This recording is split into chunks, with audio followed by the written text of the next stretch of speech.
UFC Fight Night, Dan Hooker versus Arman Sarukian. Quick reaction to the co-main and main event, starting with Ian Machado Gary versus Belal Muhammad. I had Ian winning all 3 rounds. I think he had a really good fight overall. Before the fight started in the press run, he did say he was going to knock out Belal. I didn't really think that was going to happen, as Gary has gone to decision for the last 2 years.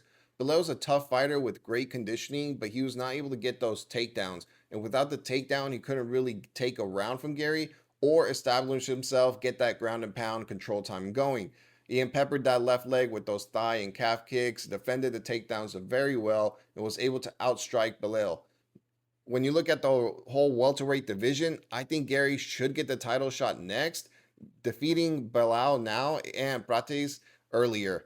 He did lose to Shavkat, but Shavkat is out with injury. But there's a lot of top contenders in the division. Islam has his hands full. Shifting over to the main event, Dan Hooker versus Arman Sarukian.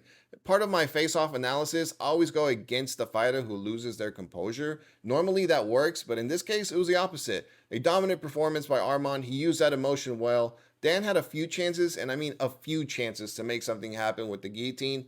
But Arman's gator rolls get him out of that every single time. Then he goes to the ground and pound into the submission. It's over. Looking ahead, I do think Ilya should fight Arman next, probably early next year. But there are a few fights in the lightweight division: Patty Gagey, Max Charles, maybe Gamera and Saint Denis. Just like the welterweight division, the lightweights are stacked. 2 more UFC cards for the year. I'm looking forward to all the matchups ahead for these 2 divisions, but in particular, as always, I appreciate you tuning in. Drop a like, subscribe. I'll catch you on the next one.